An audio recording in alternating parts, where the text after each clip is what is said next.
Hello friends, how are you today? Well, today what I wanted to share with you was a review of the recent energies because wow, they've been big. So today's the solstice and I thought it would be good to review the energies since the full moon, both on the Schumann and in the astrology. I didn't make my full moon video, and so this will be substitute for that as well, because when I saw the energies on the chart, it was intense and I just didn't know how I wanted to talk about it, or let's just say that the energies in the Schumann have confirmed what I saw in the chart, so it gave me a little more confidence to share that with you. So let me show you the Schumann chart first. So here's the current Schumann chart, and the biggest change on this chart over the recent days is this here. See this dark line at around 13, 14 hertz, and then there's another one here around 7.83 hertz, and you see that it's made up, this dark sort of shadow is made up of a lot of black dots and longer lines. And this is the most we've seen this on the chart recently.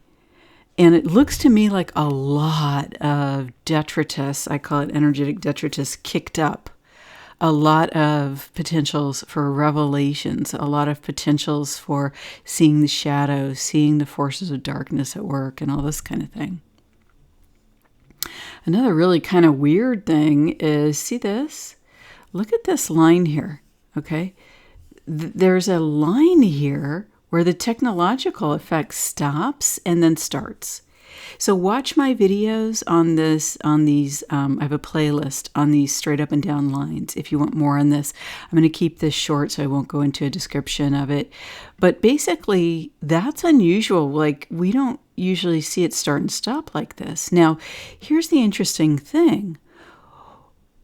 What overrides this technological effect is natural energies that are potent. That is what has been the history on the chart. And so we may be getting like a beam of energy in this part of the chart. Let me just go over here and see what, yeah. So that's at about 1 to 2 hertz. So very, very low frequencies. These are actually called ELF. Extremely low frequency waves, the extremely low frequency range of hertz. Okay, so yeah, I think that could be maybe a potent natural source, just going across the chart like that. Or it could be programmed, if it's a technology, it could be programmed to skip that frequency, but we haven't seen that before. Or it could be programmed to, just because it's not usually this low. It could be programmed to skip that and then show up here as well. I like the idea of it being a natural force, though, that overrides it. This is actually down here is in the range of submarine communications. They work at extremely low frequencies. I actually saw it on I was watching NCIS, and at the beginning of that series, there's one of the stories is about, it takes place on a submarine, and they get I forget what they called it. It was the, I don't know, low frequency messages, but they didn't say that. They said something else. And it came across on this little, kind of like a little fax machine. And so that is what this is, okay, in that episode. that occurs in these very low hertz. So anyway, we haven't talked about that before. Maybe I'll do another video on that sometime. Okay, so the images on this chart, I'm not going to go into the details of the numbers and things right now, because I want to go into that in another video. But basically, these images, in general, the energy here, see, when you get images like this, there's a like a archonic type energy that can appear like that. And at one point in the summer of 2019, it appeared just very starkly. And so whenever I see that, it always reminds me of that image, okay? And so to me, it's, like lower expressions of ourselves. So when you're under stress and tension, what's the lowest expression that you go to? Like where something, you can't handle something, or something comes up that's just stretches you so far. How do you react? Okay. We're getting down into here and here. Okay. That's what I think of if I apply this to people. Okay. So it's more than revelations, right? It's personal revelations if we bring our consciousness to it. Like if something stretches me so much that I'm acting outside my normal, togetherness, right? It stretches you so that you feel chaotic. Then that's something to pay attention to. It's a potential growth area, first of all. But before you can get to that, it's important to bring your attention to these parts of our lives and to develop processes and techniques to deal with ourselves when we are going through this so that we can make it through with our highest outcomes intact and with ourselves, right? With ourselves, our hopes, our dreams, our situation. Sometimes Uranian energy, this Aquarian type energy, we'll talk about that in a second. It comes in, it just creates a shock and changes things completely. But sometimes, you can get through, depending on the circumstances, you can go through and know you're stressed. If you are able to manage the situation internally, how you react or don't react, then you are able to do better. That is what this chart is talking to me about, okay? And now this is an intuitive read today of the chart. That people are probably getting stressed, possibly to the maximum, right? And of course, that might roll out over time. So it might not be today, but it might be, at some point in the future, unknown date, because this is not tied to time. But the energy for that lands now. And I think that what is happening, I had this stunning realization this morning that it's the solstice and, it's the longest day in the northern hemisphere of light. Okay. And so metaphorically speaking, the most revelations can happen. The most light can be brought. The most transparency can be brought. And this grounds now, right? This grounds now. And that's what I see here. Because when I look at something like this does not look easy, right? I mean, the red can also be our passion. You see, what's the difference between red when it's like tinged by this characterization of chaos or the forces of darkness or the shadow side of our personality, and what's the difference between that and passion? Now, this is important, okay? So listen to this, please, and consider it for yourself. You see, our innate energy, the creation energy that created us, okay? God the Most High, the creator of the universe, your own soul, the source of your soul, right, lives within. We are living beings in every moment. The fact that we are alive connects us with that. But if that energy gets co-opted and sort of stretched out or distorted, or we get led down paths that we knew weren't right, but then, now we got to recover or whatever it is, whatever the circumstances are, because all the details will be different for each person. And then that energy turns into anger, or it turns into sadness, or it turns into depression, or it turns into frustration, or it turns into acting out, or it turns into whatever. And so that life force of ours, that in my view is God-given, it's a living soul in every moment pulsing through the body. Well, instead of accessing that as passion, as creativity, as the divine force pouring through us with which we can co-create, what happens is it gets distorted into anger, it gets distorted into sadness, it gets distorted into depression, it gets distorted into confusion, doubt, and all these other things. And then the creative life force, the God force that we have access to as children of the Creator, as our divine right, if we act properly.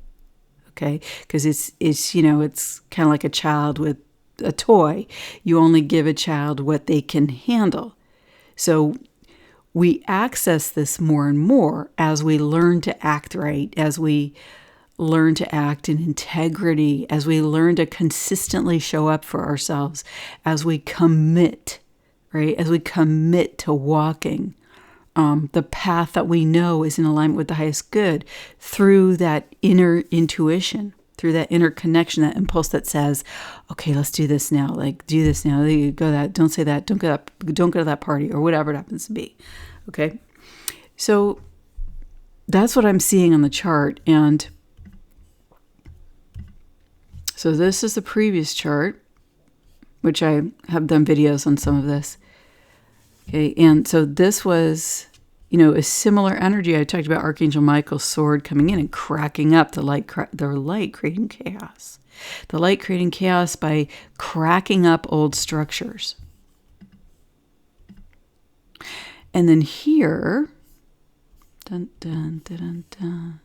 Yeah, this was actually, this was where the full moon was, in and around here. And that was where we saw the fully formed 6-finger hand, the red claw. And are people incarnating into this energy and elevating it? Yes, they are. I think that every niche that's on Earth, there's people who are volunteering, stepping up to transform this energy and to elevate it, and to, but no matter what state it's at, it's a part of creation. It's made by the Creator. It's a integral aspect of divinity on Earth, whether or not it looks like that in the moment. So this was the big reveal here at the full moon, okay? And then now we're at the solstice, and this energy, this stressful energy of the full moon is upon us. So now let's look at the full moon energies, and I want to share some interesting things with you. So the key degrees, depending on where your astrology chart, where the key planets are, your sun, your moon, but also other key planets and key aspects that are unique to your chart. Okay, so if you have an idea of what some of those degrees are, these are the degrees that are most affected by the full moon. From 2 to 6, from 15 to 19, from 22 to 25, and from 28 to 29.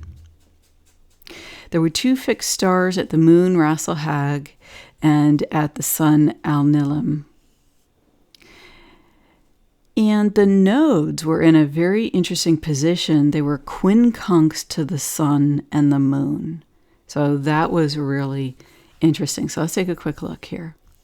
There was a grand triangle in the center of the chart, and that was between Hygeia, the asteroid representing health and wellness, Lilith, who we talked about as being very focused with the Divine Mother, represented by Ceres here, in Cancer, the sign of the human home, and that Lilith's key function was protection in the non-physical in this position. Okay, and I told this amazing story. It was so awesome. Anyway, this over the last couple of videos, so check that out if you want more.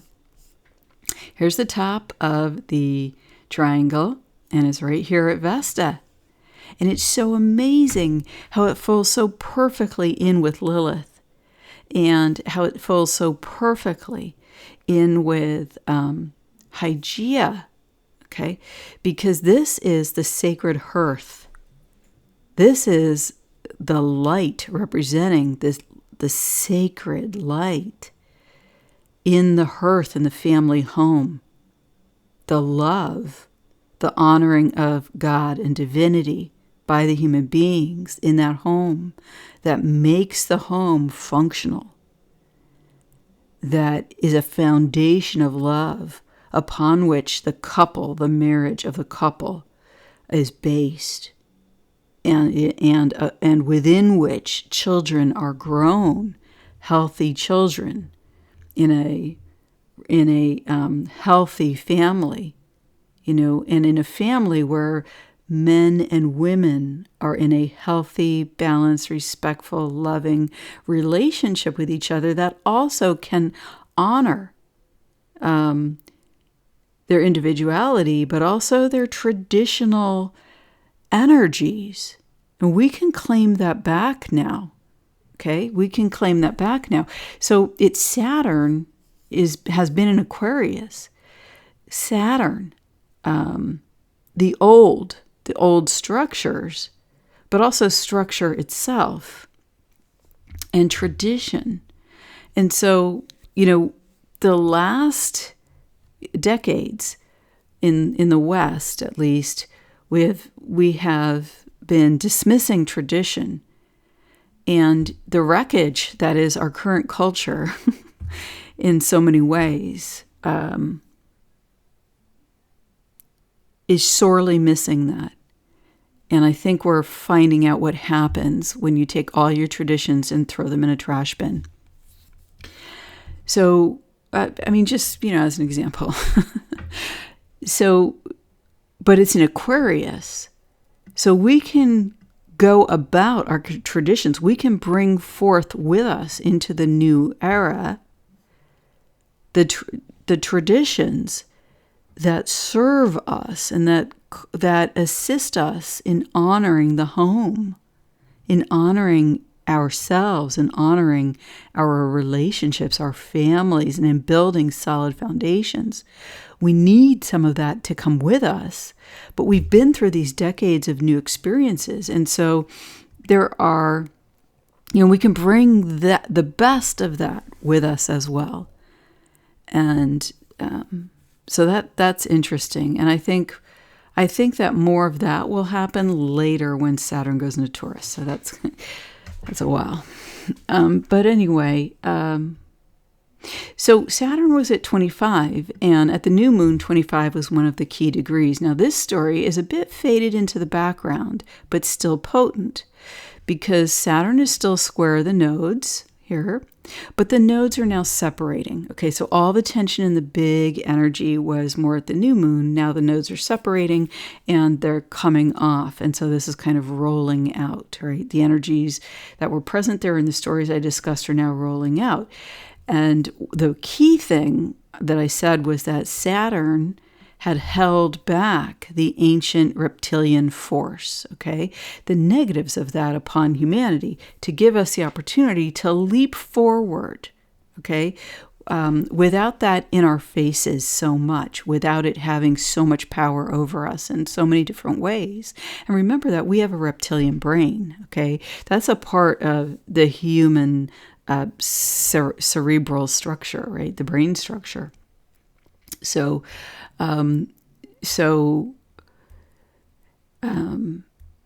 as we go forward now, there's the opportunity for this energy itself to change the nodes, okay? The north node and then the tail of the dragon. Actually, it's not, I can't make it go sideways here, but the tail of the dragon is over here in Scorpio. But the north node and the south node, the head of the dragon and the tail of the dragon. There's the opportunity for this energy to ascend or elevate itself as well, but I don't see that being a prominent story right now. The prominent story right now is humanity kind of lifting itself up out of that left over from the new moon.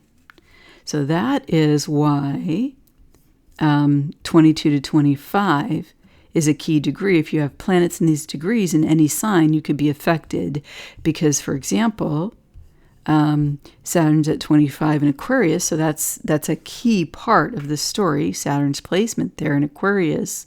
So if you have planets around that, that's important. But if you have them at 25 degrees, for example, in Aries, then the energy of this is going to be very supportive to you, and the same with Capricorn. But if it's across the wheel in Leo, then it's going to be more challenging, but it's going to encourage you to step out in your individuality. Yeah. Yeah. And the nodes are, as I said, they're quincunx, the moon and the sun. And that's really interesting. Did I say that right? South node. Yeah, it's quincunx. And this one is... Yes. Okay. All right. I like to check numbers, as some of you may know from listening to my videos, because sometimes I have that Pisces spaciness, and then I have to call in some other tool sets to just double check things. Okay, so let's talk about the really key energies here. Okay, and the 2 to 6 degrees is the story in that triangle of Lilith protecting the home, the honoring of the sacred hearth, Vesta in Pisces, and then a review of our health. Scorpio, okay, Hygeia retrograde in Scorpio. And so to benefit our health, right, here's how you benefit your health in this wheel, okay? You honor your own home. You elevate what's going on in your home. So if that resonates with you, then this is something up for you right now, okay? Because you'll feel like a leap within you when something resonates, right? And that's the part of the story that most likely, if you don't know your chart, most likely correlates with something on your astrology chart. So clean your room, as Jordan Peterson says. Maybe there's decorating, maybe there's moving furniture, maybe there's new rules in the home that need to be set, made, and honored, so that to facilitate you and everyone in your family living their best lives, right? Because it's not just about one person, it's about what is best for the whole family, but it's the parents that decide this, right? And the two parents together. I'm just going to use that as the template, and then you can take your situation and apply it. Just change, the energy is what's important, and then use that for your situation. Use that part of the story, adjust it for your situation. Here's Lilith, and Lilith is extremely independent, right? She's a little uncomfortable in the home, but she is protecting the home from non-physical, essentially negative energies. And she's got the mother backing her up here in the long story. I told about that some time ago in my recent videos. And so part of protecting our health is learning to manage our energy, learning about energy. And that also has the most benefit, in my view, when we also connect with God, with our own soul, with the divinity within. Yeah. Okay, so those are the from 2 to 6 degrees. That's the story in those degrees. And you can see here, okay, if you have planets in the low numbers and the low degrees in Scorpio, okay, and then you have key planets or something going on in 2 to 6 degrees in Taurus, you're going to be opposing this, and you should guard your health, right? You might be overstretching yourself, for example, and so balancing your life, and especially related to earthy stuff, related to how you treat your body, related to your relationship with the outdoors, like maybe you need to go outdoors more, whatever. So it requires balance, right? To heal this point on the chart, it requires a review and then taking action in the physical world, Taurus. Now, if you have planets in the low degrees in Virgo, then this is going to be supportive because it's a sextile. And the same thing if you have planets in the low degrees in Capricorn, that will be supportive. It's a little bit more of an easy relationship. Of course, if it's a square, then that's going to be much more challenging. So 1, 2, 3. So if you have planets in 1, 2, 3, Leo in the low degrees, or alternatively 1, 2, 3, Aquarius in the low degrees, that are key planets for you as an individual, as your chart would be read. Okay, because if you have, Pallas Athena down here, but that's it, then that might mean something different than if you have the sun there. Okay, so yeah. All right, now what's the rest of it? The other really super key part of the story here for the full moon, and now this is where we get the power coming in. The next two parts of these stories are the power here in the chart. So Chiron and Mars were at the same degree at the full moon, and that's 15 degrees of Aries. And so this powers our healing of trauma, and it powers the energy we have for self-mastery. So especially, this is great with Hygeia in retrograde because it gives us an opportunity here to take steps to protect our health now in the summer before we go into the fall and then into the winter of next year. You have plenty of time to take steps that could really be meaningful to you. And something that takes time, like, for example, perhaps, you want to get on some kind of an exercise program or something like that, and it could take weeks or months to really build up a competency, then start now, because, to me, that's what the chart says here. And in a way, this is really a blessing. And it's in Aries, so you can think of new ways of doing this, new ways of achieving personal mastery of something for yourself. Maybe it's something you've always wanted to do. Maybe it's a talent you have that you haven't yet expressed. Maybe it's a part of yourself that you wanted to develop more, or something new at work, or a new project, personal project that you want to work on. And so that's why I said here in the key degrees 15 to 19, and part of the reason that I included all the way to 19 is because you also have backing up, it's semi-sextile, so it's in a shadow or in the background, but you have Venus and Uranus is really never in the background. So I just thought I would put that in there, as well as being in the key degree range there. You just never know what's going to happen. Like, anything could happen. It's exciting, but it's also sometimes terrifying, right? It's like this incredible thrill, and that goes along with the Mars energy here. That's, only 2 degrees applying to Uranus. So at the full moon. Okay, now, which was June 14th. And I think this is a good time to review and present these energies, because we're halfway between the full moon and the new moon at the end of the month. And so this gives you time to put something, to put something into place that does a wrap up for you. Because the full moon is about the new moon is about starting, right? And then we wrap up at the full moon.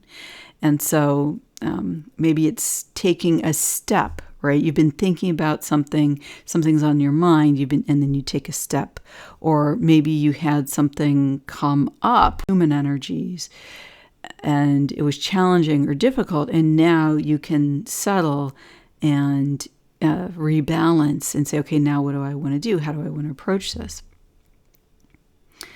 The other key degree, I didn't put it on here, is Mercury. Okay, this is another potent part of the story here. Because Mercury at the full moon was at 0, and it was moving forward as opposed to being retrograde at the new moon. And it's at 0 in Gemini, which is ruled by Mercury.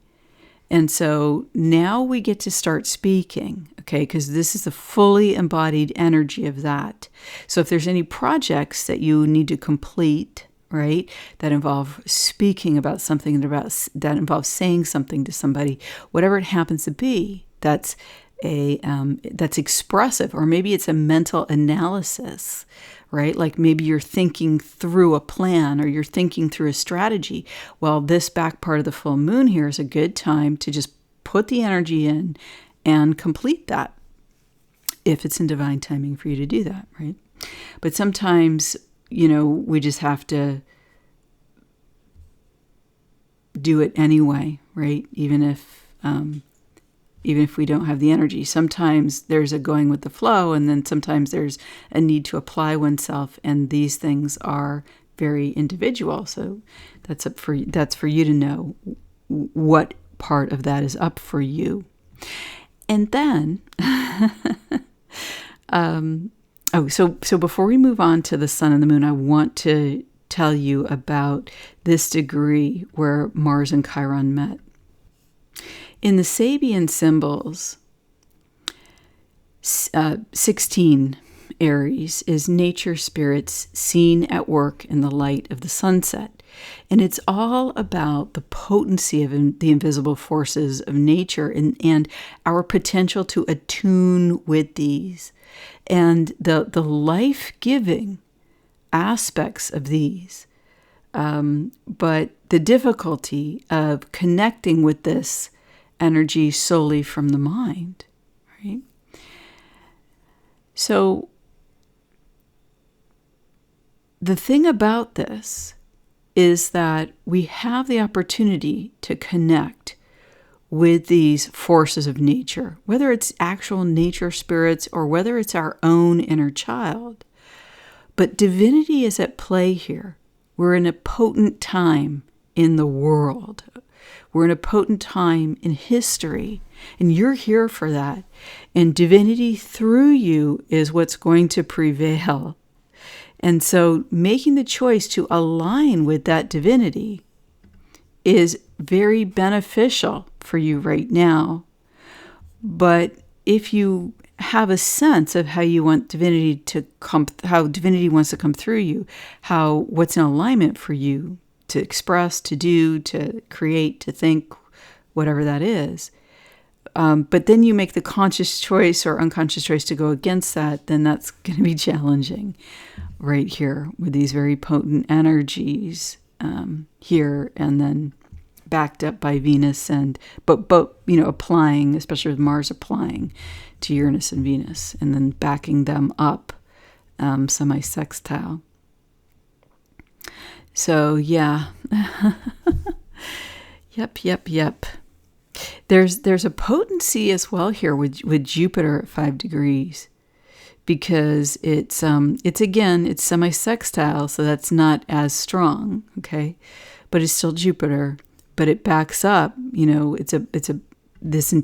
energy of this entire triangle, right? So that's interesting. Okay, so the sun is at 23 Gemini, and the moon is at 23 Sagittarius for the full moon. So what I wanted to talk about was the fixed stars here. And this was intense, okay? And the fixed stars at the moon was Rasselhag. And it's essentially a star of depravity and misfortune. And women actually, and perversion. And women actually lead the charge here. It's very interesting. And it reminds me a lot of the story of Dionysus in the Greek stories of the Greek gods. And Dionysus was surrounded by women, and they would have these, very wild expressions, right, of celebration and dancing and on and on.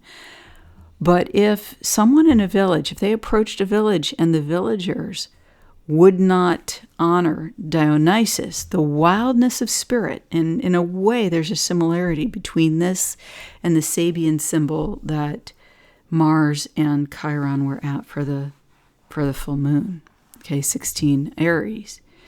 Because if that wildness of Dionysus and the women with him, if that wasn't honored, the women became murderous, and in the Greek stories would attack men, they would tear them limb from limb, would eat children.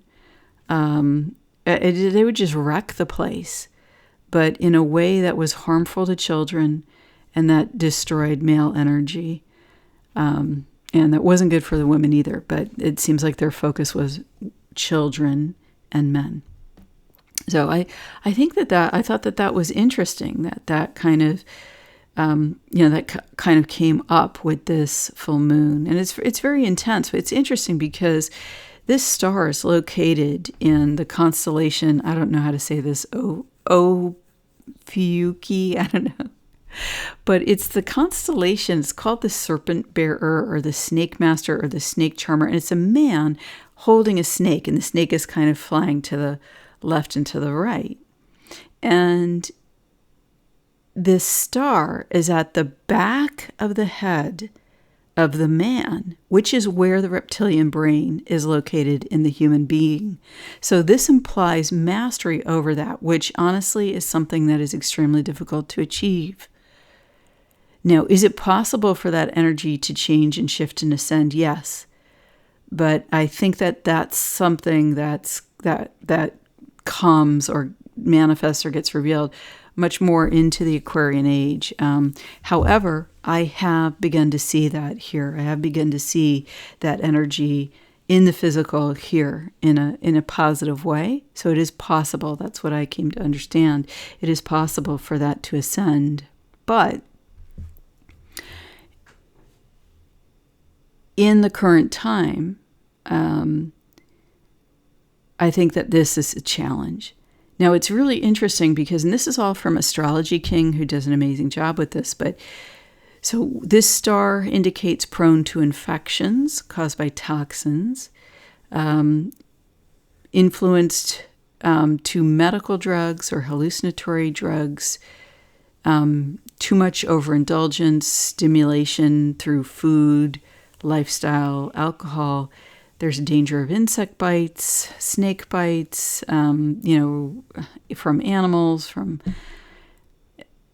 there's infections. Let's see, if conjunct the moon, it means prone to infections, according to, past astrologers, and also prone to epidemic infections. So this is a pretty intense energy here. And certainly there's discussions of all these things. Now, whether or not they manifest depends on some other stuff, actually.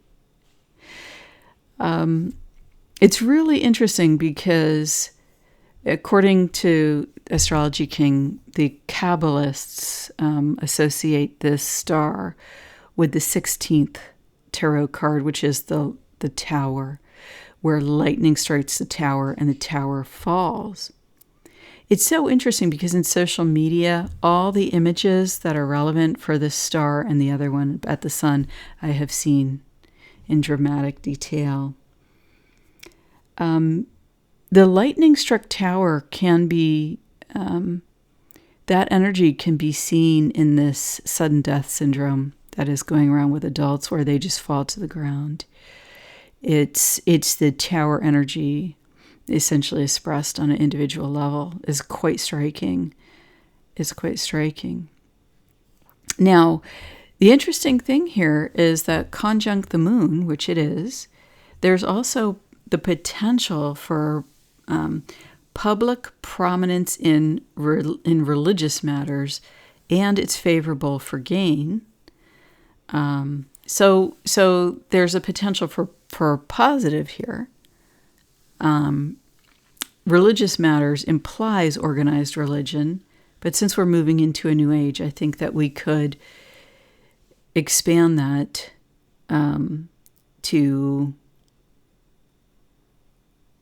the tradition of religious matters would be rituals, traditional rituals that were formally done, even in homes, okay, and even to date, for example, the celebration of Christmas is a ritual, and the various things that you do to celebrate that, hanging the lights, preparing a tree, whatever that happens to be, how you celebrate that. That's an example of a ritual. So anyway, the healing of anything like this that is intense and stressful, in my view, is a connection to God, to the light within, and calling on that to guide you and support you in these times. Now, on the other side of the wheel, the sun was conjunct Alnilam. And the other interesting thing about this is that this is in the belt of Orion. So again, you have the hunter, but Orion is also often seen as representing a reptilian type influence on Earth or among humans. So I think that I thought that was interesting that this is the other star involved. Now, it brings legacies, inheritance, fame, but also foolish love affairs and fleeting public honors. It can indicate a good nut crop, and it portends public honors to all those born under its influence. So if you are birthing a project, as we talked about just a few minutes ago, this could be a positive for that. Now, with the nut crop, it was so interesting because I was talking to my friend Alex, and I just could not, I noted that, but I could not understand how that could, how would that come into play here? And it was amazing when I was talking through the energies with her. She just gave me this amazing insight, which is, how do you eat a nut? You have to break it open. And so the signal of being able to do really great things, if it's well aspected, right? That's this star at the sun. But at the same time, we break open, right? There's this idea of the nut energy coming with this star to get the goodness, right? To get the tree, if it's planted. The seed has to break the shell, or the human has to break the shell to eat the nut. So, at any rate, that's what I'm going to. I'm going to use that to segue into the next key energy. But I just want to wrap this up, which is to say that this star can also have an aspect of too much useless bravado and nothing better to do but fight about, paraphrasing, stupid things. So this is, again, extremely challenging energy. But if we can look at this energy as a gift that shows us where our shadow is, then perhaps we can turn darkness to light with divine assistance. So here's the other key aspect, and this is the most powerful energy in my view in the chart here. And that's from the moon to the sun. Okay, so you have that opposition. And you can see here, so that's at 23. And then you can see here that Neptune is in a square with both of them, a grand square. And I want to tell you the energy that I perceived here. And I'll just say Neptune is flanked within 30 degrees exact by Saturn retrograde. Okay, with all that came with that we discussed. And it's flanked on the other side by Eris. And then it's sextile Sedna. Okay, so so that's how her story, the story of the children, gets involved here, and the trauma of the children that we've been talking about for months now, that is up for healing, right? As we move into the new age, that Lilith is attempting to address by protecting from the non-physical negative potentials, right? She has an ability to protect from that. And Saturn has the ability to assist in reviewing structures, right? So that we make sure they align. And then you've got Pluto on the other side, sextile, in retrograde, just moving to 28 degrees. And it's going to burn to dust anything that isn't aligned with divinity. And so this tension in the T-square of Neptune with the full moon, the sun and the moon, what I perceived is that it breaks us with the idea of making us into something better. It breaks us because it amplifies, it's in its home sign of Pisces. And so illusions are amplified. Delusions are amplified, but also great insights are amplified. But how do you get the great insights? Sometimes you have to crack the nut, crack the shell. Yeah. That's my dog is barking and dreaming. You know what? He and I came together through an extremely tense circumstance, just kind of like what we're seeing on the chart. He went through the valley fire here. It was one of the first really big fires in this area. It was so devastating. And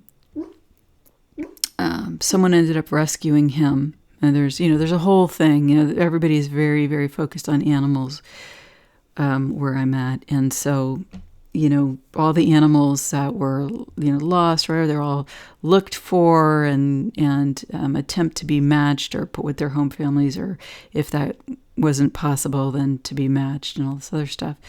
And so when he came to me, he came literally out of the fire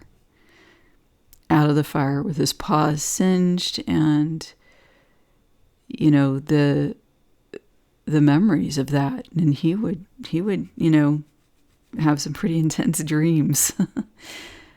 but he is an amazing spirit, right? He's an amazing spirit, and he's been amazing. And he's, you learn things, right? When you have an animal, and then you have to adjust to what's going on for that animal, what's going on for you, and how things fit together. And it was an extremely difficult circumstance for him, and I had been through difficult circumstances, but it's turned into a huge blessing. But it was extremely painful, right, before that happened. So in the discomfort, in the intensity, what you can do is look to the Chiron Mars energy and say, well, that's like this T-square with Neptune, and the sun and the moon. And it offers to break us with the idea of making us into something better, to break the world, to break our illusions, and to break our attachments to reality, our attachments that are not true, that are not part of the essence and truth of our being. Because truth prevails at the level of divinity. And if you cannot match it because your emotions flail, right? Or they're out of control, or fiery in a way that's out of control. Or if you cannot match it from the inability to embody your own soul energies, and maybe that's timing, or you don't feel worthy, or you're not aware that that's even a possibility, or there's just dissonance going on around you, or you just have a refusal out of discomfort or some other reason. But this is possible. It's possible to meet this energy and choose in the difficulty, whether that's a small difficulty or big difficulty, depending on how this affects each individual, right? Because depending on the placement of the state of your life and the state of your being and the placement in the chart, it affects each of us differently. But this is the general story. And it's, I saw this quote. Reality is, I'll just say, tough, but it helps you wake up. Trevor Colt. Yeah, I watched one of his videos, and he didn't say tough, he said something much stronger, but I thought that is perfect for this full moon reading. Which asks us to step up, which asks us to do our best to choose the high road or to get back onto it, which says that we can embody divinity through self-mastery, that's Chiron, and we can live that on this earth. And so that's the good news here, and that even the upsets of Uranus are meant to put us back together into wholeness. Because everybody talks about fractals, right? About fractals representing the whole. And even this chart looks like fractals. Like it looks like the points on a diamond here, right? All around the top of this chart. But when we're put back together in wholeness, there are no more points of differentiation that stand out, right? All is one. And then we're not at the effect of any one of the parts that are fractals of the whole of who we are. We're not at the effect of that anymore. It's simply in the whole of who we are. And then we can make a conscious choice, right? To act from that or not, to use the tool sets related to that or not, while we maintain wholeness. And this is a whole new state of being. And this is what I believe the opportunities are for us as human beings. And then as you individually express yourself, right? We could start to individually express ourselves in this amazing way. And then what will happen? Because when we co-create with divinity, which requires integrity, which requires consistent effort, right? And the desire from the truth of your being to connect with the divine within you, and to align with that. But when we do that, miracles can happen. Miracles can turn, and reality in the physical can shift right before us. And that happens because when we engage with the divinity that we are engaging at that creative level. And that's where God is. That's where the Creator is. Right? That's where your soul operates. And from there, anything is possible.